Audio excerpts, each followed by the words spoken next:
ఇదే అంశంపై జగ్గారెడ్డి మాట్లాడుతున్నారు, లైవ్ లో చూద్దాం. దేశం మొత్తంలో ప్రధానమంత్రి గారి మోడీ గారి యొక్క నిర్ణయము, ఇటు రాష్ట్రంలో కేసీఆర్ ప్రభుత్వం ఉన్నప్పుడు రాష్ట్రంలో మన రియల్ ఎస్టేట్ కుప్పకూలిపోయింది.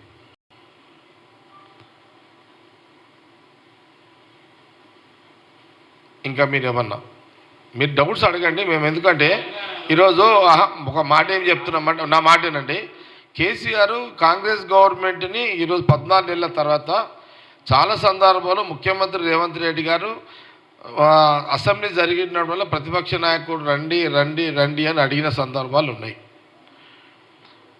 అసలు ప్రతిపక్ష నాయకుడు అసెంబ్లీ ఎప్పుడు పెడతారు, అసెంబ్లీకి ఎప్పుడు పోవాలి, అసెంబ్లీలో ఎప్పుడు మాట్లాడాలనే ఆతృత ప్రజల పక్షాన ప్రతిపక్ష నాయకుడికి ఉండాలి. ఇక్కడ రివర్స్ నడుస్తుంది.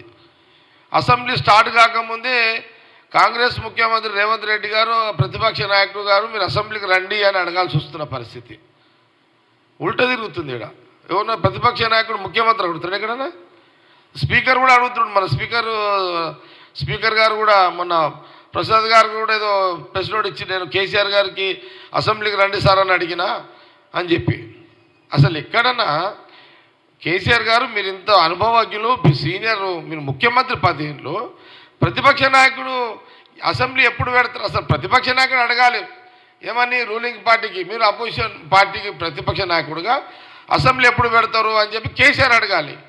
విచిత్రం ఏంటంటే అసెంబ్లీ ప్రభుత్వం పెట్టుకుంటూ ప్రతిపక్ష నాయకుడు కేసీఆర్ గారు అసెంబ్లీకి రండి చర్చిద్దామని ఉల్టా పరిస్థితి మేమే అడిగే పరిస్థితికి ఉన్నది ఇప్పుడు ఈరోజు.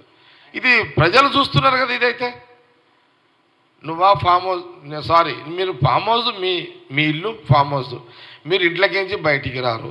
ఓకే, నేను ఫామ్ హౌస్ పక్కకు పెట్టేయండి. ఇక మీరు ఇంట్లోకించి బయటికి రారు, మీరు ఎవరు వచ్చినా మీ ఇంటికాడికి రావాలి అంటే ఇప్పుడు అసెంబ్లీకి మీరు ప్రతిపక్ష నాయకుడు అసెంబ్లీకి రావాలి, లేదు ఈ అసెంబ్లీనే మళ్ళీ ఆయన ఇంటికి తీసుకుపోవాలా, లేకపోతే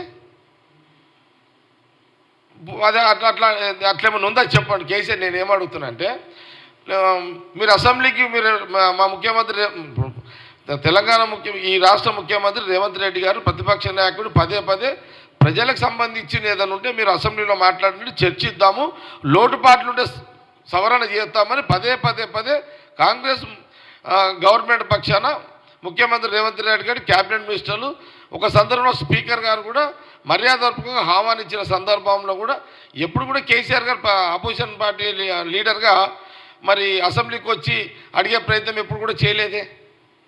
నువ్వు ఇంట్లో కూర్చొనే మాట్లాడతావు అంటే ఇప్పుడు నీకు అసెంబ్లీకి వచ్చే అంటే ముఖ్యమంత్రికి ఉంటే అసెంబ్లీకి వస్తావు, అపోజిషన్ పార్టీకి ఉంటే ప్రతిపక్ష నాయకుడు ఉంటే అసెంబ్లీకి రావా అంటే ఇంటికాడనే కూర్చుంటావు. అసెంబ్లీ ఉల్టా నీకే, మరి మేమే రావాలి అడిగి. ఇది చెప్తాను నేను, దయచేసి నేను ఏమంటున్నానంటే ఆయన ఏమేమన్నాడో మీరు ఒక్కొక్కటి అడగండి. ఆయన కొడతాడా, ఏం కొడతావు, ఆయన ఏమని కొడతాడు?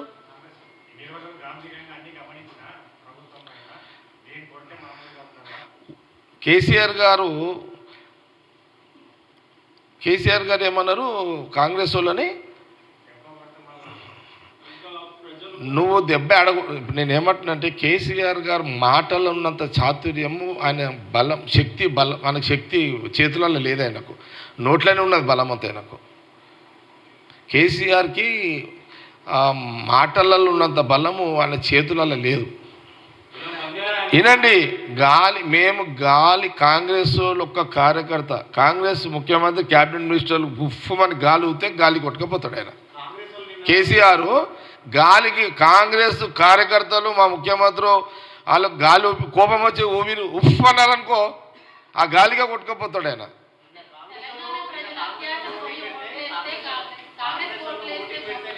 ఒకరు